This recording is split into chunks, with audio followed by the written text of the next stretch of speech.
Hi there, Ray Freeman here, Ray Freeman Psychotherapy. This is part 2 of 5 of my reflections, Ray's reflections on behavioral narcissism. Part 2 today is about dealing with the family narcissist. Now I'm using the word family just to be clear about this, because if you've listened to me before, you'll know that I make a distinction between relations, which are blood, and family, which support you. I'm going to use the word family because they are interchangeable. So I'm going to use family for the blood relations and all the problems that are likely to come out of that sort of situation, that position. Dealing with the family narcissist is emotionally draining. It can be complicated because of the relationship. It combines personal history, obligation you may feel, and very often very unclear boundaries. Narcissists here refers to someone who display patterns of entitlement. I've written possibly grandiosity, but it can be any form of narcissism that will control the family and control you if you're part of it. Grandiose, malignant, very often it starts in one and finishes another when they have a problem. So it could be covert, it could be this little oh please sort of thing that will turn into the raging, lunatic, malignant nastiness if they don't get their own way. And they will do so in a heartbeat. So I'm very in the camp that is narcissism is style is not fixed. They will change to get the end result, which is to get their own way. And we're not talking about narcissistic personality disorder here. I'm talking about behavioral narcissism. And families often have at least one member who display these narcissistic traits that can create harm. So let's look at how to reduce the damage while maintaining necessary relationships if that's what you want. I have to say about 40% of the work I do with narcissistic people, against narcissistic people, is about families. It's not all intimate relationships and that sort of thing. It's families. So understand the pattern, which is what I tell everybody, regardless of where the bullying, narcissism, nastiness is coming from. Understand the pattern, understand the rhythm, when they are up and when they're down, and there will be rhythms because we all have them, and so that will give you power just by the fact that you know what's coming next, or you can predict. So learn those common traits and tactics. There'll be gaslighting, projection, accusing you of what they do themselves. Very often in families we're talking triangulation. They will pit one family member against another because they have this idea that if you divide, you rule. Love bombing will gain control, and then they'll go back to being that nastiness again. They'll devalue, but very often they'll triangulate. Recognizing the patterns, of course, and makes responses from you less reactive and more strategic. One of the things I always tell clients is separate the intent, the content, from the behavior and how they deliver it. Narcissistic behavior is often consistent and self-serving. Don't assume they're going to change, because if they apologize, the apology is manipulative. It's to get you back in line. Performative too. They'll do a little display. Oh, I apologize, but it's manipulative. One of the things, the rule of thumb I always talk about is easy to tell when a narcissist is lying. Just look at their face very carefully, and if their lips are moving and there's a sound coming out, then you've caught them in a lie. So what I've said is set clear boundaries. It's really difficult. but it's possibly easier to set boundaries in a family relationship than it is in an intimate relationship.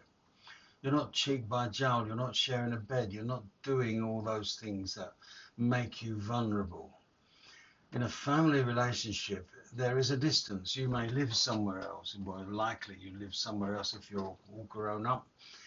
And it makes it easier for that separation.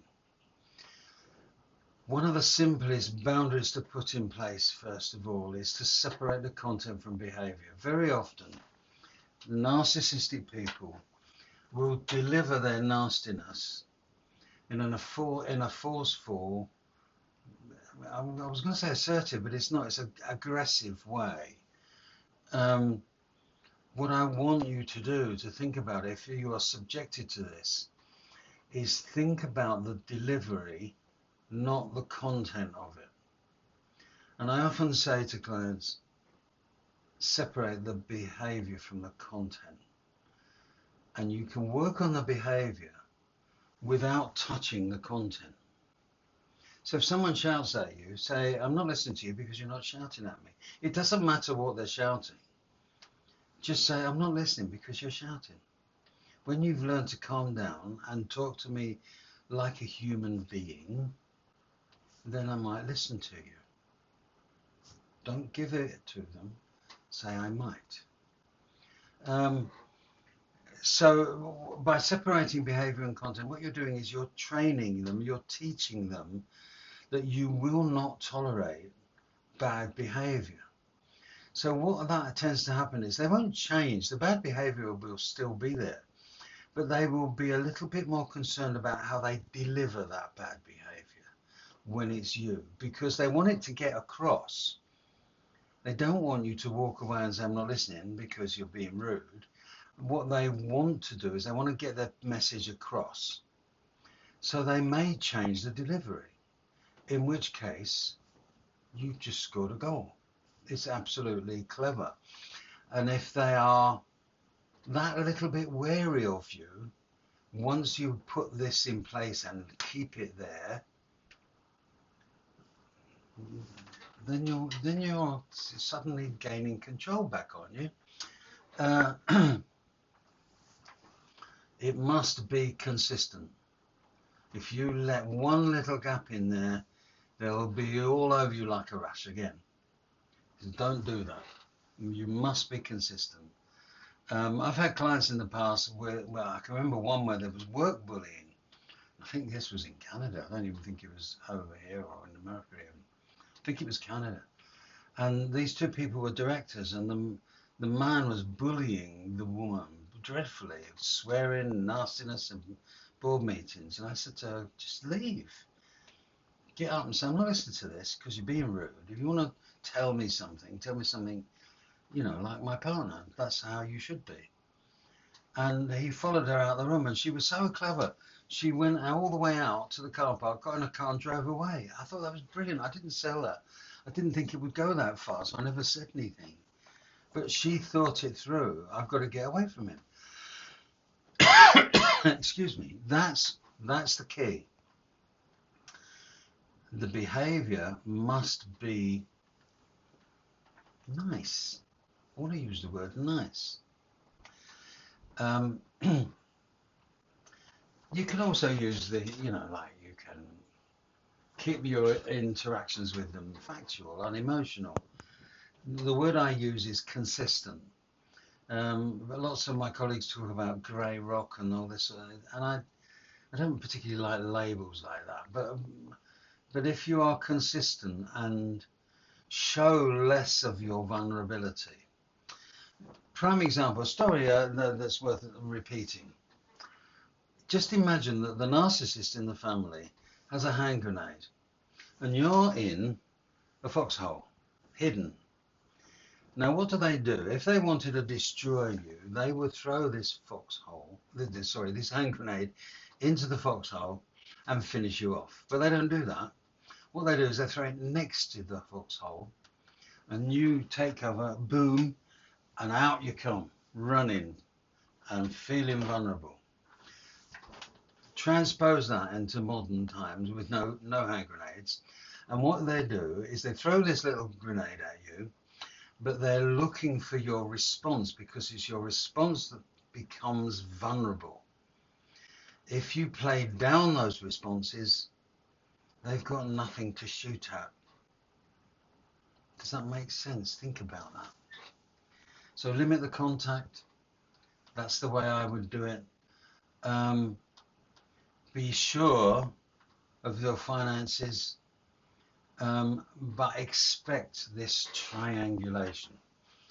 Very often, if you're the scapegoat of the family, which I'm coming on to in the next day or two, if you're the scapegoat and not the golden child of the family, they will push everything onto you. I've known families that have been completely cut off, and I actually said to my client, they don't need you to talk to them to destroy what they think is your personality.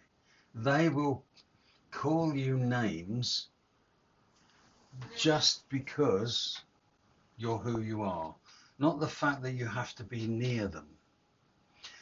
And the triangulation will always comes with a sibling or a close cousin or whatever it might be. But they will choose the generation, the equal generation. So if it's coming downwards, they'll go across and find someone who will help them divide and conquer. So protect yourself financially, legally, take care of your mental health. Being a therapist, I've written here, therapy is crucial, but it massive help. Very often, as my clients say, you're the only person I can trust. The fact that they're paying me for it is neither here nor there, but they can only trust me. They can't trust their friends or anything, because they could all be enablers, flying monkeys. I don't care what you want to call these people. They could be feeding information to the narcissistic part of the family. I just want to take an aside here, and I'm taking rather longer than I expected, but very often, for example, if it's the mother of the family, you'll find the father of the family is almost as bad, because they've learned to roll with the partner. So they can be just as bad in a completely different and narcissistic nastiness way. None of them will ever change. You can teach them to be careful and respectful, but you cannot expect them to change. It won't happen.